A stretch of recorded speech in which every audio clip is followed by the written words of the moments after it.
Good morning, I'm Isabel, and for my project, I chose the correlation between insanity and genius.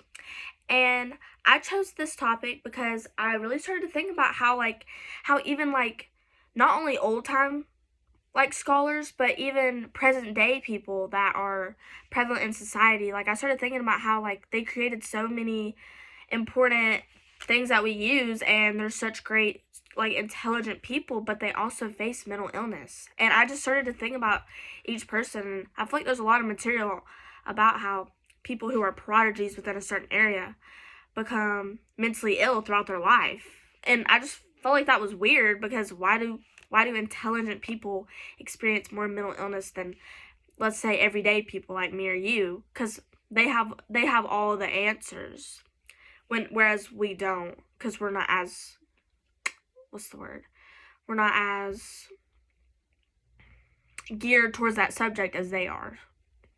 Like an example of this, a nowadays example of this would probably be like Selena Gomez or like Taylor Swift, something like that, because they're prodigies in music. Like they can play all these different instruments and create all these beautiful songs with these different lyrics that are just so poetic, but on the side they face mental illness. They face chronic mental illness, and you would think that they would be so happy because they're celebrities that write beautiful songs for people to relate to.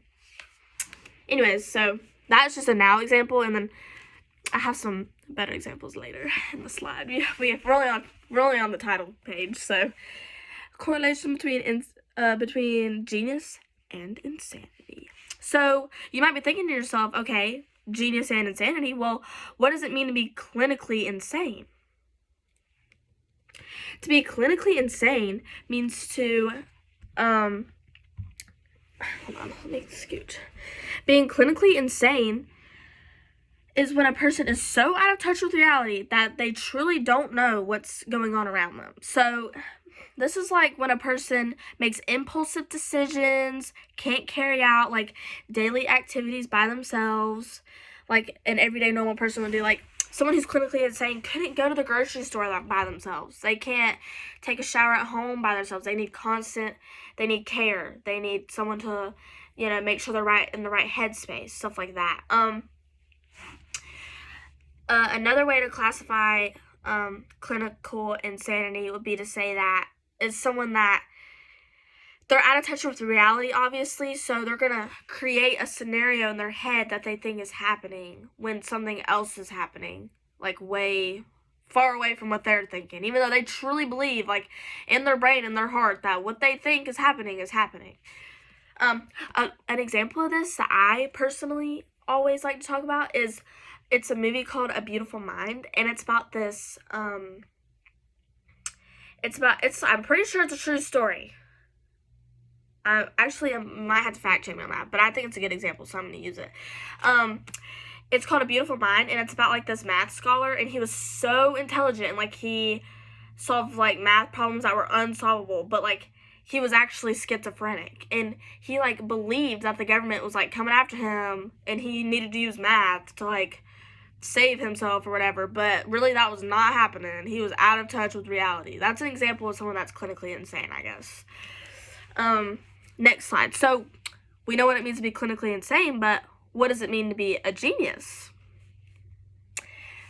Being a genius is someone who is a prodigy when it comes to a certain artistic ability or within a certain skill. And some areas of skill that many people associate with genius would be music, art, math, science, reading, writing, stuff like that. So more brain-based, less so an example of an athletic prodigy, I would say, would be LeBron James or something like that. Someone who, or Serena Williams, Coco Chauf. Those are prodigies within tennis and basketball and stuff.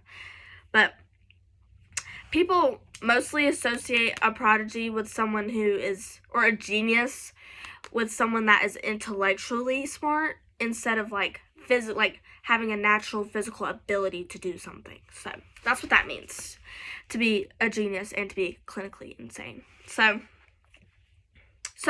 we know what it means to be a genius.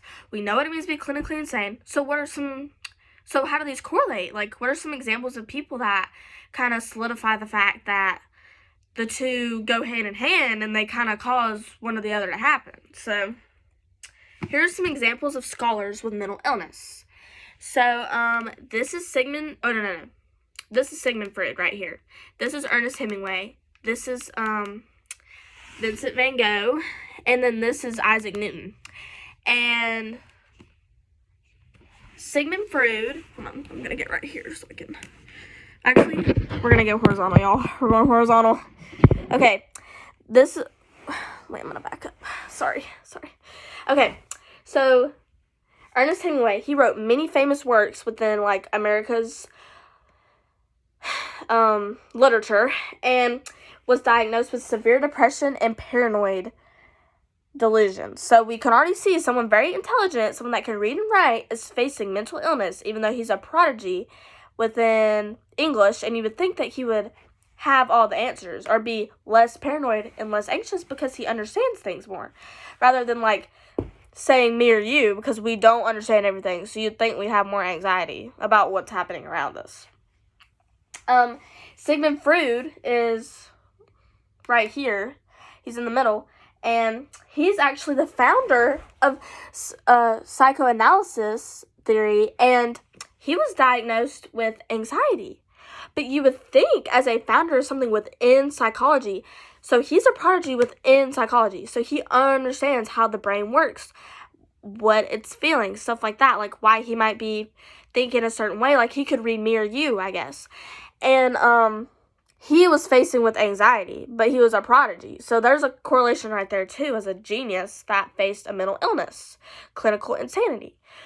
And then Isaac Newton, he's like a very prevalent person within science, and he founded the laws of motion and gravity and was diagnosed with bipolar disorder. And And not only did he found the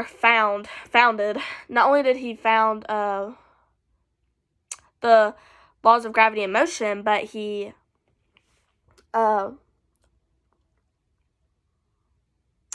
also studied alchemy for a very long time in secret. He had hundreds of pages about alchemy. And then, so it shows us that he has an obsessive personality about something. So he's a genius that has lots of answers, but faces anxiety. Vincent van Gogh, known for his artistic abilities, and he also committed suicide. So he was a prodigy within art, so showed he had a creative personality, but he was still struggling. Okay, so what's the common factor between all these people? Well, I took a look at the textbook Psychology Today, and the reason more intelligent people experience mental illness is because thinking styles lay on a continuum. When an individual is too far on either side of the continuum, this creates other parts of their brain to become unbalanced. So it creates kind of like an imbalance in the different areas of your brain, basically. So what does it mean to have a thinking style on a continuum? Well, basically, when an individual is a prodigy, it means a part of their brain is more active or skilled in a certain area than other parts of the brain. Having an overshoot toward either side of the continuum creates other social or mental problems for that person because their brain is geared to be intellectual about a certain subject. So that's what that means, to have your thinking style to be on a continuum and to be more geared towards a certain area than other parts. It'd be like, I'm trying to think of a good example to share.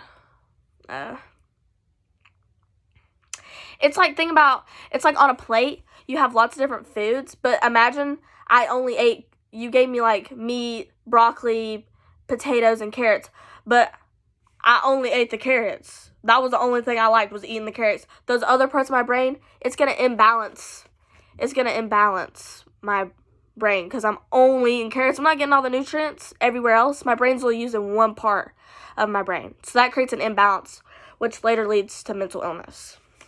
And then here's my works cited.